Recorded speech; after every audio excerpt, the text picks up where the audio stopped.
and welcome back to my channel. My name is Leela and I love to read queer, trans, and feminist literature. And today I'm going to be sharing with you my plans to participate in the Antibrainrot reading challenge created by Jananie of This Story Ain't Over on BookTube, BookTok, and Bookstagram. I reposted her short form introduction to the challenge on my Instagram and TikTok, and she has a whole series of videos on YouTube explaining it in depth, which I will be sure to link in the description. I definitely recommend checking her out. She is awesome. I am so into this challenge. I feel so aligned to it. I have been wanting to make an intentional effort to read more diversely, and finding Jananie's Antibrainrot reading challenge was really like when the student is ready, the master appears, because that is like a major component of this challenge, which generally focuses on critically engaging with media. So I'm gonna go through the components of the challenge, let you know sort of my plans and setup,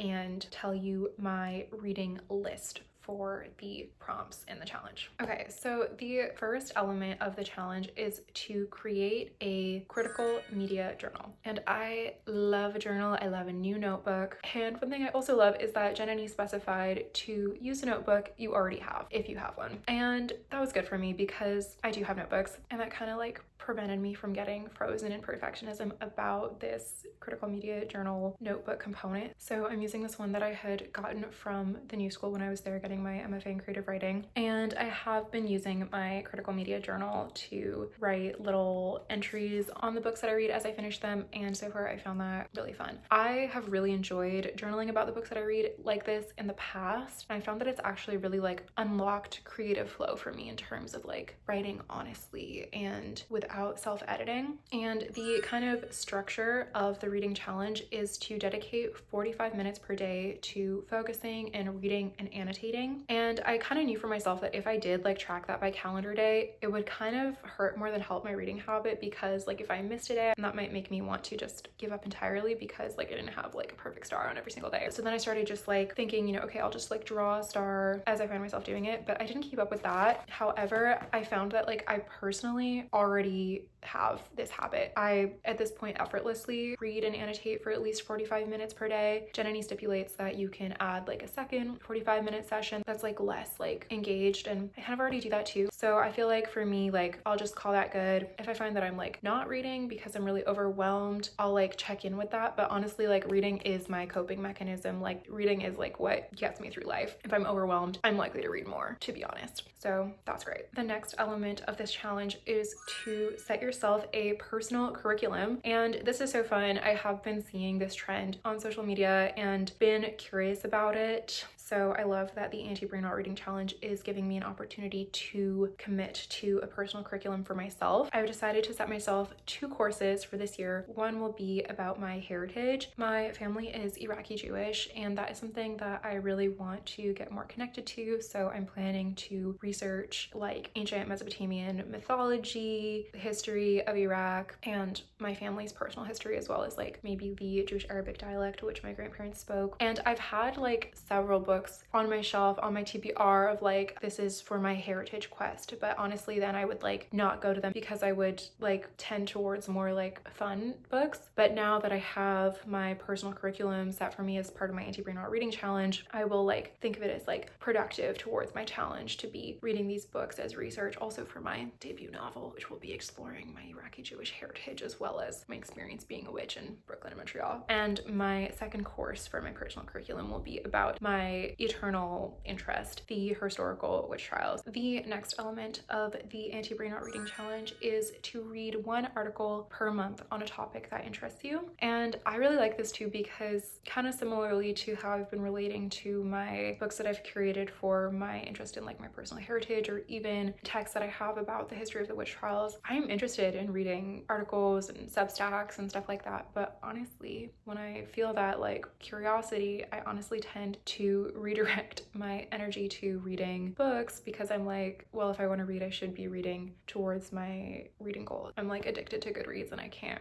like log a Substack article on Goodreads, but now I can log a Substack article towards my Antibrainrot reading challenge, and I am really happy about that. Another element of the Antibrainrot reading challenge is to commit to discussing something that you read with another person for a book club. And Jananie, the creator of this challenge, has her own book club called the Boundless Book Club, and the books that they're going to be reading this year actually fulfill the prompts for the Antibrainrot reading challenge, and they all seem really awesome. I am also a member of an in-person book club that meets monthly, but this inspires me to commit to restarting my Ophelia House online book club. So we are going to be doing some anti-fascist reading this year, starting with Trans Rad Femme by Talia Bott. I am really excited to read this book. From what I gather, it is a sort of trans feminist exploration of the idea that second wave feminism is associated with like contemporary turfism, and I think possibly like a reclamation of the way that the second wave feminist movement has led us to where we are as feminists advocating for trans liberation. So I am really interested in and curious about that. If you would like to participate, you can sign up via my Substack at sadgirlophelia. The next element of the Antibrainrot reading challenge that I want to talk about, and this is the one that initially got me hooked into this challenge, is to read one book by a non-white author for every book that you read by a white author. Okay.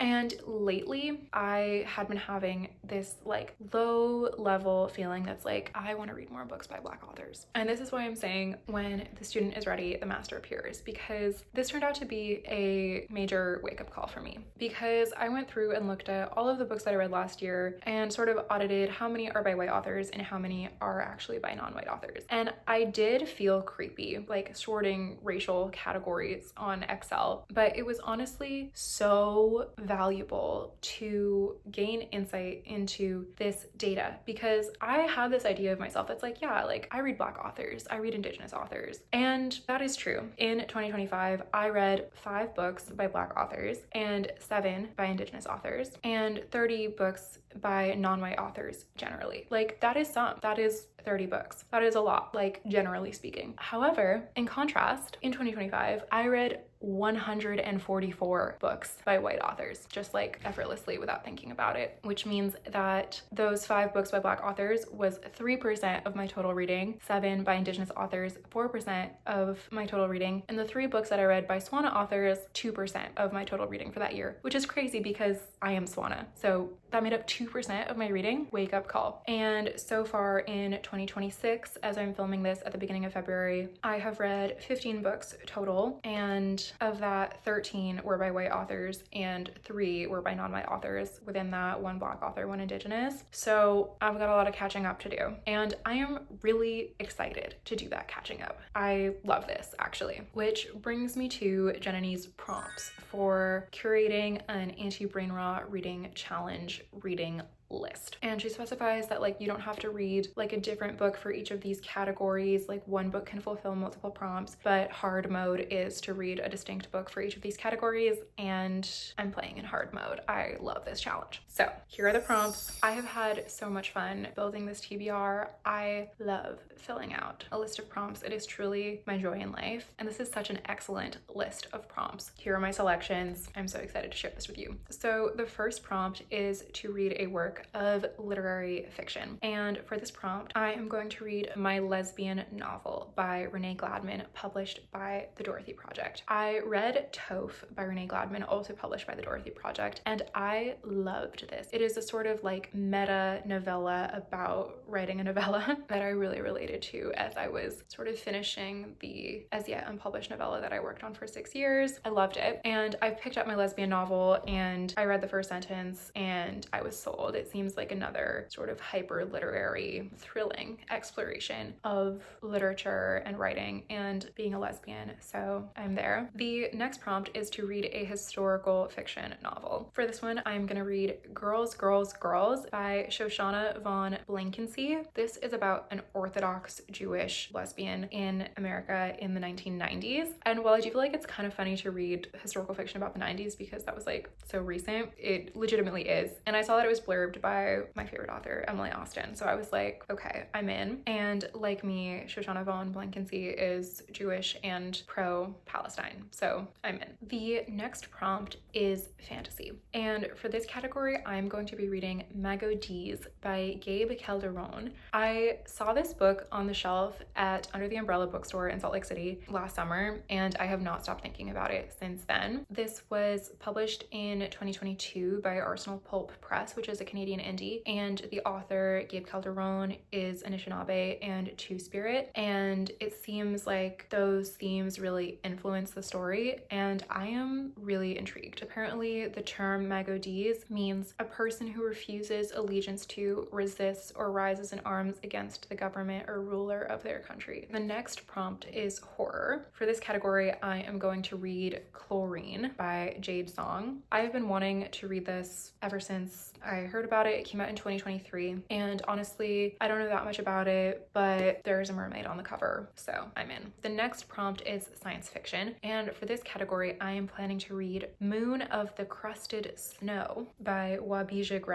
who is Anishinaabe, and this is a dystopian tale about a northern Anishinaabe community. And per the description, a group of young friends and their families turn to the land and Anishinaabe tradition in hopes of helping their community thrive again. I'm so intrigued. I cannot wait to read this book. The next prompt is to read either a romance or a thriller, and I have opted for thriller, and I am planning to read The Other Black Girl by Zakiya Dalila Harris. I have been wanting to read this ever since I saw it on a display at the Brooklyn Public Library, and I had been thinking that I would love to read another book like Luster by Raven Leilani, and it sounds like this one is also set in the publishing industry in New York City, but it has that thriller element, so I'm very curious to read this book. And there's also a Hulu series based on it, so I will be curious to check that out once I have read it. Okay, the next prompt is to read a classic, and for this one I have decided to read Zami, A New Spelling of My Name by Audre Lorde, which is her classic biomythographical story of her life, with which she created and defined the genre of biomythography, which I am very into. Per one of my favorite books of all time, Fierce Femmes and Notorious Liars by Kai Cheng Tom being an example of biomythography. The next prompt is history/politics, and for this one I have decided to read Women, Culture, and Politics by Angela Y. Davis. I have read and loved and been so lit up and inspired and moved and changed and transformed and revolutionized by Women, Race, and Class by Angela Y. Davis, so I feel that it is time to continue my reading of this brilliant author and leader. And Women, Culture, and Politics was published in 1989, whereas I believe Women, Race, and Class was published in 1979, and I am really excited to get into this one. And then kind of following that, the next category is science. And I honestly, I'm not really into science. Like, I'm grateful for vaccines and life-saving medicine and the positive aspects of technology and infrastructure that might help us to move through the climate crisis. But like, when I think of science, I think of like patriarchy and empire and the origins of the scientific method as elaborated by Francis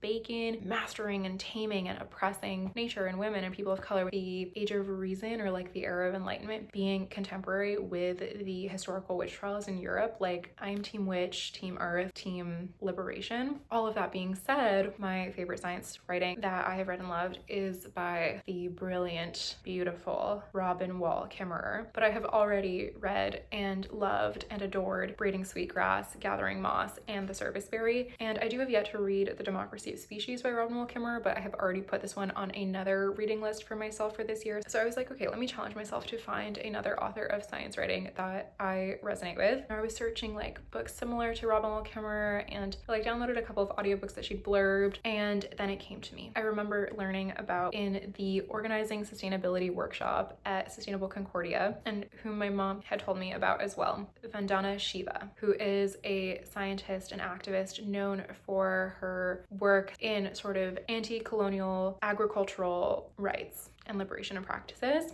I was like, yes. So I was looking through her list of books that she's published, and I was most drawn to the title Staying Alive: Women, Ecology, and Development, which was published in 1988. So I am really curious to read Women, Ecology, and Development, published in 1988, alongside Women, Culture, and Politics, published in 1989. And also to keep in mind that Vandana Shiva is of the same generation as Robin Wall Kimmerer, writing from an Indian perspective, whereas Robin Wall Kimmerer is writing from an Anishinaabe perspective. And I'm also very curious to read this book kind of in constellation with Caliban and the Witch by Sylvia Federici, which has been very influential to me, and which very sadly to me is now kind of an example of feminism, which has been very powerful, yet unfortunately led to a TERF position. Sylvia Federici has sadly taken a TERF position post Caliban and the Witch. Anyway, the next prompt is to read a memoir/biography, and for this category I am planning to read Long Live the Tribe of Fatherless Girls by T. Kira Madden. I've been wanting to read this for a long time because I know that T. Kira Madden is in a writing group / friends with Chelsea Beaker and Genevieve Hudson, whose books Mad Women and Boys of Alabama respectively are truly some of my favorites of all time. So I'm so excited. And T. Kira Madden is a native Hawaiian, and this is her story of her experience growing up queer in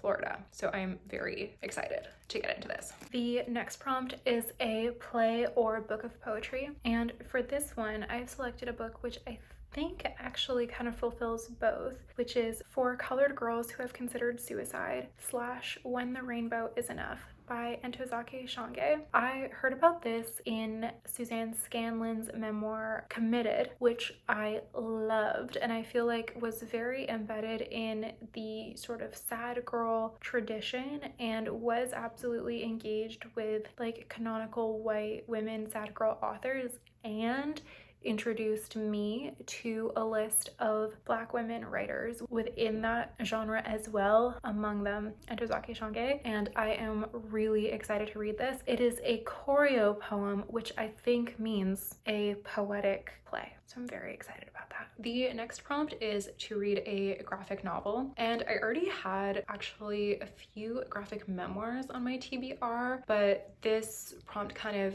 led me to explore actual graphic novels, and I was browsing the graphic novel section at the public library, and I came across one called Mooncakes by Suzanne Walker and Wendy Zhu. This is about a witch and a non-binary werewolf, and it looks really aesthetically adorable. It looks so cozy and cute. I am really excited to read this. The next prompt is to read an anthology or short story collection, and for this one I am very excited to read Beyond the Glittering World, an anthology of Indigenous feminisms and futurisms. This came out in 2025. I am so into everything about it. I love the cover, I love the title, I love the premise. I am excited to encounter new to me Indigenous authors. Of this list, I recognize Ariel Twist, whose poetry book Disintegrate Dissociate I've read and loved, and all the others are new to me, so I am really excited to get into this.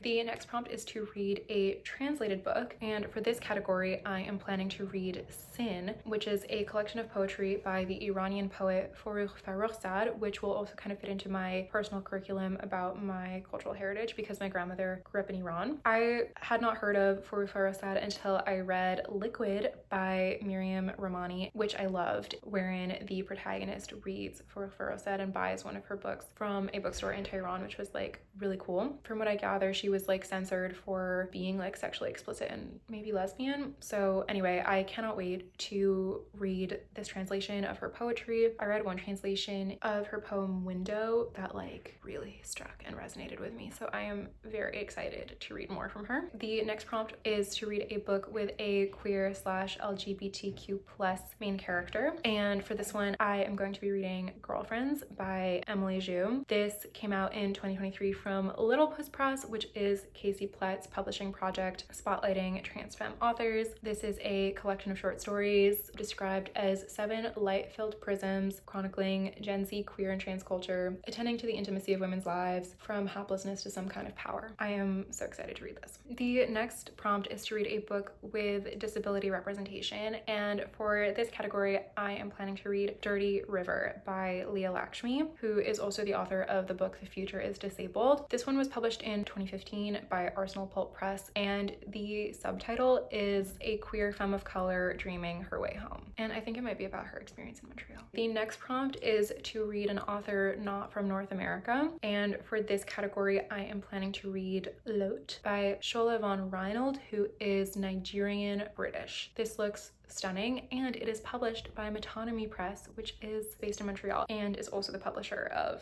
Fierce Femmes and Notorious Liars. In the description it says, from champagne theft and black modernisms to art sabotage, alchemy, and a lotus-eating proto-luxury communist cult, Matilda's escapes through modes of aesthetic expression lead her to question the convoluted ways the truth is made and obscured. The next prompt is to read a book by a Black author who is alive, and for this one I am planning to read Homebodies by Tembe Denton-Hurst, which from what I gather is about Black lesbians in Brooklyn. So I'm in. The next prompt is to read an Indigenous author, and for this one, I am planning to read Theory of Water by Leanne Beta-Samosiki Simpson. I love Leanne Beta-Samosiki Simpson so much. This is her most recent book. I went to the launch event at Hive Mind. I got to meet her, which was so meaningful. I am really looking forward to reading this, to me, sacred text. The subtitle is Anishinaabe Maps to the Times Ahead, which I feel we really need. And if the entire world was following Leanne Beta-Samosiki Simpson's leadership, I think that we would be in a much more beautiful place. I also really want to read Mohawk Trail by Beth Brandt, who, fun fact, has the same birthday as me, April 6th, Aries gang. The description for this book says, this collection of stories, poems, and autobiographical anecdotes deal with the author's several families, those connected by blood, gayness, and membership in the urban working class. I want to read that so bad.